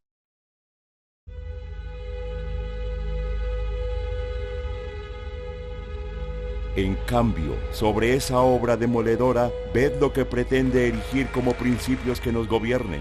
La libertad de cultos en vez de una razonable tolerancia. La libertad de cultos, error doctrinario condenado por la Iglesia. La libertad de cultos en una forma tal que deja a la Iglesia Católica, la de la totalidad moral de los colombianos, al ras con todas las demás religiones falsas, así sean las más exóticas y extravagantes. Con este discurso, el presidente Laureano Gómez les declaraba la guerra a las iglesias evangélicas en Colombia, con el apoyo absoluto de la Iglesia Católica. Gómez, un conservador extremo y educado por las autoridades eclesiásticas, resultó ser un defensor de la derecha religiosa y de la idea de que el gobierno y la Iglesia eran una misma cosa. Era la guerra fratricida de un gobierno conservador que perseguía a los liberales, llamándolos comunistas, ateos, y entre ellos nos incluían a nosotros. Si desde años atrás ya se sentía el rechazo por ser protestantes, la hostilidad empeoraría ahora. Generalmente donde se hacían cultos, los sacerdotes de las parroquias reunían a los muchachos, los llevaban a la hora del culto para formar una gritería frente al templo o a la casa donde se hacía el culto diciendo viva la Virgen María, abajo los protestantes. Tenían una canción que decía no queremos protestantes que nos vengan a corromper. Y entre otras cosas eso estaba acompañado de una pedrea. Inclusive en el barrio San Felipe de Barranquilla, que yo comencé los cultos ahí, invité al hermano Larsi para que fuera al culto y infortunadamente le dieron una pedra en la frente cuando él pasó a predicar. En 1936, una reforma a la Constitución aprobaba la libertad de cultos en Colombia. Sin embargo, la realidad no cambiaría de inmediato. Le hacían a uno la vida imposible. Para ir a estudiar los niños al colegio era súper difícil, muy difícil. Había que ir hasta hacer diligencias para conseguir los permisos. Tenían que obligarlos a que matricularan los niños porque la Constitución rezaba que todos los colombianos tenían derecho de estudiar. Precisamente, los niños evangélicos, al igual que los adultos, también sufrían represión religiosa y psicológica. Cuando nosotros éramos pequeños y cuando empezó la iglesia, pues la iglesia no era popular y ser evangélicos era una desgracia. Lo dejaban los amigos, lo dejaba la familia, lo maltrataban. Entonces los pequeños aprendimos a pelear por nuestros derechos, porque los derechos no nos los regala nadie. Una vez, por ejemplo, un lunes, la maestra preguntó, ¿quiénes fueron ayer a misa?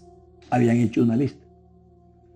Todos fueron, menos Álvaro Torres. Álvaro, salga acá. La señora sacó una regla gruesa y como de este ancho y me dio 25 golpes, pero golpes, no eran caricias. Fueron 25 golpes, 13 aquí y 12 acá. Pero entonces yo dije, me voy para mi casa. Me dijo, usted no puede ser, señora, yo no voy para mi casa. Yo tenía 9 años por ahí y me fui para mi casa. Fíjese usted, a la que estoy diciendo cómo éramos nosotros conscientes de la posición nuestra y de los derechos que teníamos que reclamar, porque era un niño. Me fui a mi casa, mi mamá estaba ocupada trabajando, pero mi tía se vino conmigo. Y trajimos una copia de la ley que hacía poquito se había aprobado, de que cualquier persona que fuera molestada por causa de la religión, el maestro sería sancionado. Los pentecostales también serían perseguidos por el clero en Medellín y en toda la región de Antioquia, tal como lo recordaría Mario Cadavid años más tarde. Dice el obispo, oiga señor, ¿cuántos tienen la desgracia de participar de los errores y enseñanzas no sé qué? Me dijo en una palabra. Y le dije, doctor, hasta el presente tienen muy pocos el privilegio de conocer ser convertido por la palabra de Dios viniendo aquí. Pero le aseguro una cosa, doctor, en el nombre del Señor Jesucristo le digo a usted, desde Santa Fe de Antioquia hasta la frontera con Panamá irá a ser lleno esto del Evangelio de nuestro Señor Jesucristo. Le dice, oiga Señor, yo, Guillermo Escobar Vélez, obispo de Santa Fe de Antioquia, soy el primer enemigo suyo aquí y en cualquier parte. Estamos en un culto, lo terminamos y comienza la lluvia de piedra. Yo como pude cerré la puerta de la calle. Los hermanos, los que pudieron volar, se volaron. Quedamos el hermano Larce, la hermana Larce, mi esposa, Jorge Blanco y mi persona. Yo me subo, entonces del techo yo miro y eso era una nube, mujeres, niños, hombres, y las mujeres traían la carga de piedras y la vaciaban allá. Yo cogí una teja, media teja de allá, tiré esa teja y todos se espantaron. Ya se calmó todo. Y la sorpresa grande fue que yo toco la puerta de la calle y la puerta se viene. ¿Qué pasó allí? El que cierra y ninguno abre, el que abre y ninguno cierra. Hermano Larsen, palabras textuales de él, dijo, como misionero hermano, que he estado en muchos lugares, este es el ataque más cruel que he recibido. Hermano Larsen, me dolía mucho eso, ni un alma a favor, ni un alma a favor, todo en contra. Allí había un vecino que odiaba al hermano Larsen con ropa y todo, y juró que mataba, que lo picaba, que picaba al hermano Larsen. Y una noche borracho, ese señor fue picado, como él decía, lo picaron a él. Bogotá tampoco estaría exenta de la persecución religiosa. A mi papá lo echaron 3 veces a la cárcel, lo acusaban de que estaba pasando propaganda comunista y toda esta cosa, y lo que él estaba dando era tratados con la palabra de Dios. Allí en ese lugar nos apedrearon, nos tiraban botellas llenas de cerveza, siempre nos sacaban corriendo de alguna forma u otra, porque me acuerdo corriendo bajo el abrigo de mi mamá, corriendo por las calles de San Carlos hacia arriba. Ella me estaba protegiendo de que las piedras no me golpearan a mí. Sin embargo, sería el Valle del Cauca el epicentro de la violencia religiosa en Colombia y de donde vendrían los primeros mártires de nuestra iglesia.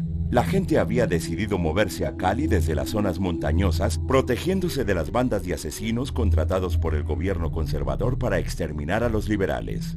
Dentro de este grupo de refugiados se encontraba Eucaris Agudelo, una jovencita proveniente de la Morena Valle y quien sería fundamental en la expansión del evangelio en la región. Eucaris, when she met the Dross, was just a young girl, around about 17.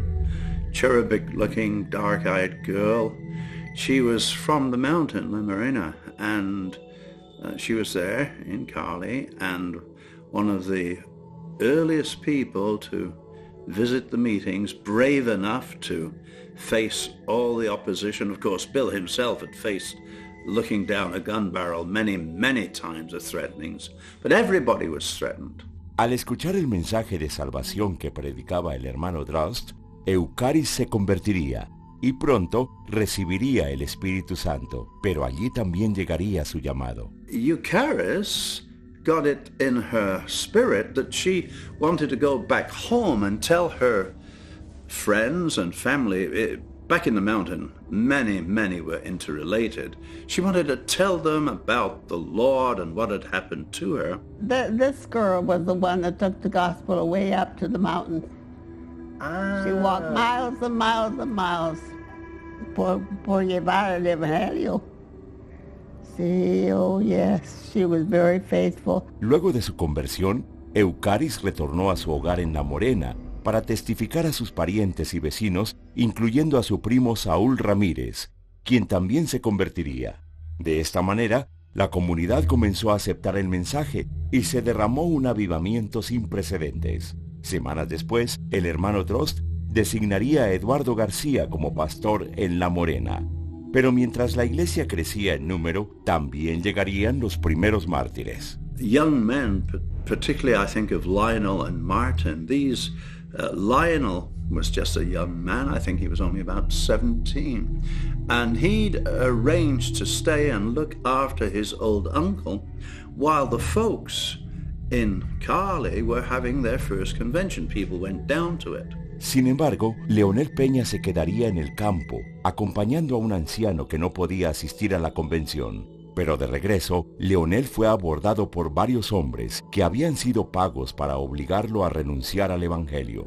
Lo amarraron y comenzaron a pegarle y decir que niegue a Jesús, y él no voy a negar a Jesús, y agarraban los machetes y lo picaban un poquito así y nada. Y finalmente lo amarraron detrás de un caballo y lo arrastraron por muchos kilómetros hasta él estar bien reventado.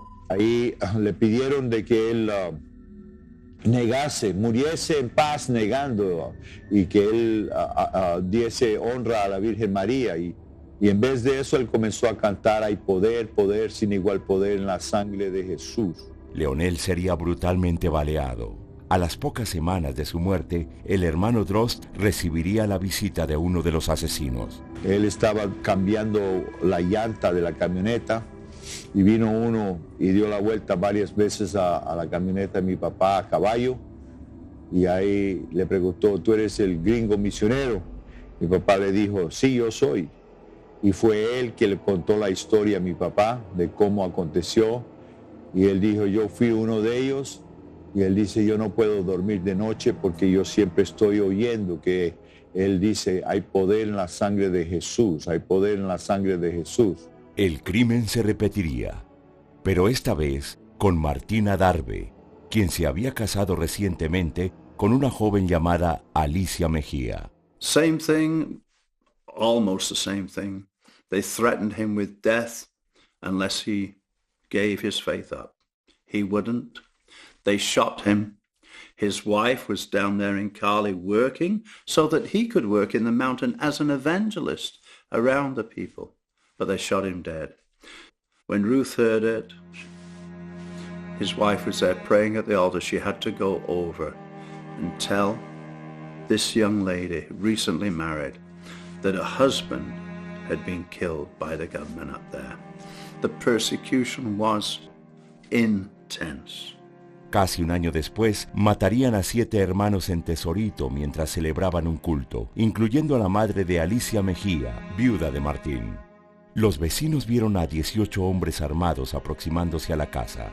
Diciendo hacerlo en nombre de la ley, mataron a todos, excepto a uno que pudo escaparse. Los asesinatos fueron brutales, los cuerpos acribillados con balas. 2 simpatizantes fueron asesinados junto con 5 creyentes. Los hermanos Eva Mejía, Ángel Marulanda, Jesús Gómez, Leonel Avendaño y Herberto Marulanda. El hermano Drost quedaría horrorizado al ver el número de balas que se encontraron en sus cuerpos.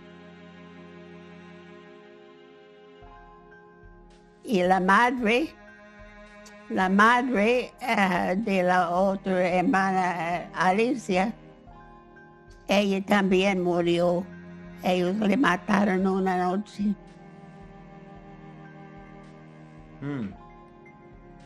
Muy triste. Very sad. Con el paso de los días, la persecución crecería cada vez más y sus métodos de tortura serían peores. Yo de niño me recuerdo de lo que ellos llamaban del corte de la corbata, ¿no? Que ellos le agarraban a un hermano y lo amarraban en un palo y le cortaban debajo aquí, le sacaban la lengua y le decían: hable ahora, hable en lenguas. Entonces, por eso fue llamado el corte de la corbata. Y entonces, si alguien no venía y lo ayudaba, acababan se ahogando en su propia saliva. Y me recuerdo hasta mi papá hablando sobre algunas personas, algunas hermanas que estaban en cinta, que les habían cortado la barriga y les habían sacado el niño y les habían maltratado en una forma bastante grave. We don't want to remember that. It was too terrible. Una tragedia similar ocurriría a los pocos meses en la ciudad de Pereira. 8 almas perdieron sus vidas. Uno de ellos, segundo me recuerdo la historia, es que él era un visitante a la iglesia, no era convertido. pero los demás eran parte de la iglesia bautizados en el nombre de Jesús y el hermano estaba ahí ayudando en la obra y vinieron pagados por la iglesia católica. Me recuerdo diciendo que dijeron eso, que los padres le habían pagado para que viniese y matasen los que estaban ahí. Y cuando mi papá fue a recoger los cuerpos en la ciudad de Pereira, solo encontró 8 sacos y en cada saco encima una cabeza, porque los habían cortado de tal manera que no se podían distinguir los cuerpos uno de los otros. Y él hizo todo lo necesario para poder enterrar los cuerpos. Y me recuerdo mi papá diciendo que él fue a la ciudad donde había una fiesta y los grandes líderes de la ciudad estaban sentados ahí, siendo también algunos de los padres católicos estaban ahí, y había una mesa bien grande en banquete y él hizo ruido con un vaso, una botella, no me recuerdo, intentando de llamar la atención a su persona, y después dijo que ellos vencieron y 8 personas habían muerto por el causa del evangelio, pero que un día una iglesia grande del nombre de Jesús iba a haber en esa ciudad de Pereira. Eso no fue fácil. No obstante, en medio de la persecución, Dios continuaría glorificándose a través de su pueblo con prodigios y señales. Ni la violencia política, ni tampoco la violencia religiosa lograrían detener el avance de la Iglesia en Colombia, que en vez de verse disminuida, se vería fortalecida en medio de las pruebas. Una iglesia edificada sobre la roca que es Jesucristo, llevando su palabra por todos los rincones y en medio de una multitud de testigos directos de su gracia. Si trajéramos a la memoria a todos los hombres y mujeres que trabajaron para el Señor, nunca acabaríamos. Pero es Él el mejor testigo del amor y el esfuerzo de todos ellos por predicar su palabra durante estos 80 años. El gestor, el autor y el actor de la obra siempre es el Señor. Y Él se vale de distintos medios para poder realizar sus obras maravillosas y grandiosas. Dios ha sido muy bueno. Ha sido muy grande. La iglesia ha encontrado un desarrollo que ni se lo soñaron. Saber que la iglesia cumple estos años es bellísimo, que Dios ha tenido esta iglesia en sus manos y no ha dejado que desfallezca en ninguna forma. Algún día pues celebraremos eso allá en las bodas del Cordero, juntos. Amén. Jesucristo es el mismo ayer, hoy y por los siglos. Amén. Y lo servimos a Él como el Dios Todopoderoso, el que transforma los corazones. Aleluya. Dios ha estado obrando antes y seguirá obrando después, ¿no? Entonces, lo que tenemos que sentirnos es privilegiados de que somos parte de este plan eterno de Dios con las naciones. Estamos agradecidos con Dios por todos estos años de poder ser testigos del poder de Dios a través de distintas generaciones. That we would pursue our relationship with God and have the red hot passion that He desires us to have to win the souls and do the work He wants us to do in the short time we have left before He comes. Cada persona puede contar una historia de milagros grandes, de cada cosita que Dios iba proveyendo, de cada cosa, cada puerta que se iba cerrando y abriendo, cada situación. Lo más lindo de todo esto es lo que el Señor ha hecho en su pueblo. Si uno pusiera al pueblo de Dios a contar las cosas que Dios ha hecho, no habría libros. Qué bueno que la generación ahora que os escucha, observa y mira lo que sucedió, al menos se inspire para poder servir a Dios, que ya las cosas no son como antes, es mucho mejor, mucho más fácil, pero la necesidad sigue siendo la misma, ganar las almas, ganar a los perdidos. Lo que le damos a la juventud es un mensaje, no una obra hecha, porque la obra hecha pues tiene sus defectos. Si la examina los tiene y se puede mejorar, gracias a Dios. Pero no, lo que le enseñamos es un camino, es una solución. Es decir, quítelo de lo material y póngalo en abstracto. ¿Qué me queda a mí ahí? En abstracto tengo fuera del panorama, tengo un sustento que es Dios. Ese Dios lo meto aquí y se convierte en producción total. Admiro al pueblo colombiano, de verdad, hermanos. Ustedes son una maravilla de las tantas que Dios ha hecho. Porque lo que ustedes sienten, la pasión.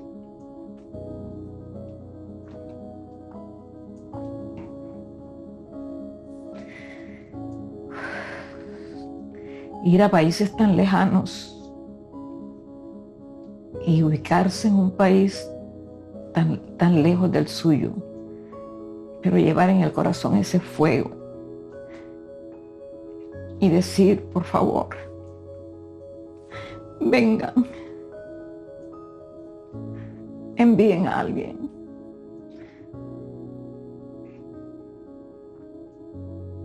Dios bendiga a Colombia, de verdad. La historia continúa, la historia sigue. Tendrá otra área, otra forma, pero sigue llevando este mensaje de salvación. Y no solo eso, inspirándonos para volver a creer en esas maravillas que Dios no solamente hizo, sino que las sigue haciendo. El campo está listo y apto para todo el que quiera servirle al Señor. Qué bueno que esta experiencia que ha pasado en Colombia se replique en otros países. Y que así como aquí Dios ha salvado a miles, también en otras naciones pueda hacerlo. No podemos olvidar que lo que viene a futuro, lo que nos espera, tiene que ir también de la mano del Señor. Dios ha sido bueno con nosotros. No podemos ignorar que Dios ha estado en cada situación.